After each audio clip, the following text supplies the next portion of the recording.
Hi friends, welcome to ನೇತ್ರ Raghu YouTube channel. ಇದು ಶ್ರಾವಣದ ಮೊದಲನೇ ಶನಿವಾರದ ವ್ಲಾಗ್ ಆಗಿರುತ್ತೆ. ನಾನು ಸ್ವಲ್ಪ ಲೇಟಾಗಿ ಅಪ್ಡೇಟ್ ಮಾಡ್ತಾ ಇದ್ದೀನಿ. ಇದು ಬಂದು ಶ್ರಾವಣಕ್ಕೆ ಮುನಿಯಪ್ಪನ ಮಾಡಬೇಕು ಅಂತ ಫೋನ್ ಮಾಡಿದರು. ಸೊ ಅದಕ್ಕೋಸ್ಕರ ಊರಿಗೆ ಹೋಗ್ತಾ ಇದ್ದೀವಿ. ಇವತ್ತು ಊರಿಗೆ ಹೋಗ್ತಾ ಇರೋದು ನಾನು ಮತ್ತು ನನ್ನ ಹಸ್ಬೆಂಡ್ ಇಬ್ಬರೇ. ಪಾಪು ಬರ್ತಾ ಇಲ್ಲ. ಸೊ ಸ್ವಲ್ಪ ಮಳೆ ಗಾಳಿ ಇರೋದ್ರಿಂದ ಅವಳನ್ನ ಕರ್ಕೊಂಡು ಹೋಗೋದು ಬೇಡ ಅಂದ್ಬಿಟ್ಟು ನೈಟೇ ಅಮ್ಮನ ಮನೆಗೆ ಬಿಟ್ಟು ಬಂದಿದ್ವಿ. ಸೊ ಫೈನಲಾಗಿ ನಾವು ಊರಿಗೆ ರೀಚ್ ಆದ್ವಿ. ಊರಿಗೆ ರೀಚ್ ಬರೋಷ್ಟರಲ್ಲಿ ಆಲ್ರೆಡಿ ಎಲ್ಲ ಹೊಲ್ದ ಹತ್ರ ಹೋಗಿದ್ರು. ಅಡುಗೆನೂ ಕಂಪ್ಲೀಟ್ ಆಗಿಬಿಟ್ಟಿತ್ತು, ಪೂಜೆನೂ ಆಗೋಗಿತ್ತು. ನಮಗೋಸ್ಕರನೇ ವೆಯ್ಟ್ ಮಾಡ್ತಾಯಿದ್ರು. ಸೊ ನಾವು ಹೋದ್ಮೇಲೆ ಮತ್ತೆ ನಮ್ಮ ಅಪ್ಪ ನಾವು ತೊಗೊಂಡೋಗಿದ್ದು ಹೂವು ಹಣ್ಣು ಎಲ್ಲ ಇಟ್ಟು ಮತ್ತೆ ಪೂಜೆ ಮಾಡಿ ಮತ್ತೆ ಎಲ್ರಿಗೂ ಹೋಲ್ಸೇಲಾಗಿ ಮಂಗಳಾರತಿ ಕೊಟ್ಟರು. ಅಲ್ಲಿ ನೋಡಿ ಎಲ್ಲ ಅಡುಗೆಗೆ ಮಾಡ್ಕೊಂಡು ಕೂತಿದ್ದಾರೆ. ಇಲ್ಲಿ ಪೂಜೆ ಆಗಿರೋದೆಲ್ಲ ಹಣ್ಣು ಕೈ ಸೈಡ್ಗೆ ಎತ್ತಿಡ್ತಾ ಇದ್ದೀನಿ.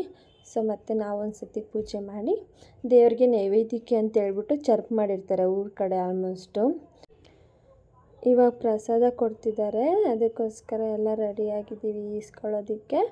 ಸೊ ಇದನ್ನು ತಿಂದ್ಬಿಟ್ಟು ನೆಕ್ಸ್ಟು ಊಟ ಸ್ಟಾರ್ಟ್ ಆಗುತ್ತೆ. ಸೊ ಆಲ್ಮೋಸ್ಟ್ ಎಲ್ಲ ಅಡುಗೆ ಆಗಿದೆ ಅಲ್ವಾ. ಈಗ ನೋಡಿ ಎಲ್ಲ ಪೂಜೆ ಆಯಿತು, ಪ್ರಸಾದ ಈಸ್ಕೊಂಡು ತಿಂದಿದ್ದಾಯಿತು. ಇವಾಗ ಊಟಕ್ಕೆ ಕೂತ್ಕೊಂಡಿದ್ದಾರೆ. ಊಟಕ್ಕೆ ಬಡಿಸ್ತಾ ಇದ್ದೀವಿ. ಊಟಕ್ಕೆ ಅನ್ನ ಸಾಂಬಾರು ಮತ್ತು ಮುದ್ದೆ, ಆಮೇಲೆ ಕಾಳುಗೊಜ್ಜು, ಹೆಸರುಬೇಳೆ ಮತ್ತು ಪಾಯಸ, ಹಪ್ಪಳ, ಉಪ್ಪಿನಕಾಯಿ ಇಷ್ಟು ಅಡುಗೆ ಮಾಡಿರ್ತಾರೆ. ಎಲ್ರಿಗೂ ಊಟಕ್ಕೆ ಕೊಟ್ಟು ನಾವು ಊಟ ಮಾಡಿ ಎಲ್ಲ ಆದಮೇಲೆ ಅದನ್ನೆಲ್ಲ ತೊಗೊಂಡು ಮನೆ ಕಡೆ ಹೊರಡ್ತೀವಿ.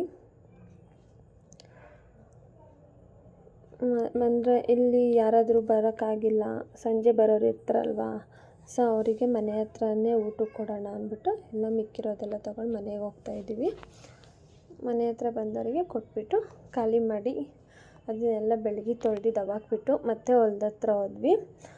ನಾನು ನನ್ನ ಹಸ್ಬೆಂಡು ಅಲ್ಲಿ ಹೊಲ್ದ ಹತ್ರ ಹೋದರೆ ನನಗೆ ಇದು ಸಿಕ್ತು, ಏನಂತಾರೆ ಅದಕ್ಕೆ, ಅಣಬೆ ಅಂತಾರೆ. ಬಟ್ ಅದು ತಿನ್ನೋ ಅಣಬೆ ಅಲ್ವಂತೆ, ನನಗೆ ಗೊತ್ತಿಲ್ಲ. ಅತ್ತೇನು ಕೇಳಿದೆ, ಅದು ತಿನ್ನೋದಲ್ಲ, ವೇಸ್ಟ್, ಅದು ಯೂಸ್ ಇಲ್ಲ ಅಂತೇಳಿದ್ರು. ಸೊ ಸುಮ್ಮನೆ ಕಿತ್ಕೊಬಂದಿದ್ದಾಯಿತು, ಆಸೆಯಿಂದ ಕಿತ್ಕೊಬಂದೆ ಏನಾರು ಮಾಡ್ಬೋದು ಅಂತ. ಅದೇನು ಯೂಸ್ ಆಗಲಿಲ್ಲ.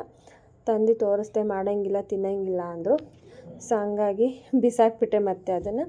ಅದಾದಮೇಲೆ ನೆಕ್ಸ್ಟು ಬೆಂಗಳೂರಿಗೆ ಹೊರಟ್ವಿ. ಹಂಗೆ ಹೋಗ್ತಾ ನಾನು ವಾರ್ಗಿತಿ ಪಾಪು ನೋಡ್ಕೊಂಡು ಹೋಗೋಣ ನನ್ನ ಮೈದುಂದು ಅಂತ ಹೇಳ್ಬಿಟ್ಟು ಹೋದ್ವಿ. ಸೊ ಮಲ್ಕೊಂಬಿಟ್ಟಿದ್ದ, ಹೊಡೆದು ಎಬ್ಬಿಸ್ಬಿಟ್ಟೆ. ಅವನಾದರೂ ಕಣ್ಣು ಬಿಡ್ತಾಯಿಲ್ಲ, ಹಂಗೆ ಮಲ್ಕೊಂಡಿದ್ದ. ಅವನ್ನ ನೋಡಿಕೊಂಡು ಅವ್ನಿಗೊಂದು ಬಟ್ಟೆ ಹಾಕಿ ಮುದ್ದಾಡಿ ನೆಕ್ಸ್ಟು ಬೆಂಗಳೂರು ಕಡೆ ಹೊರಡ್ತಾ. ಈ ವಿಡಿಯೋನ ಕೊನೆವರೆಗೂ ನೋಡಿದ್ದಕ್ಕೆ ತುಂಬ ಥ್ಯಾಂಕ್ಸ್. ಹೀಗೆ ಸಪೋರ್ಟ್ ಮಾಡಿ.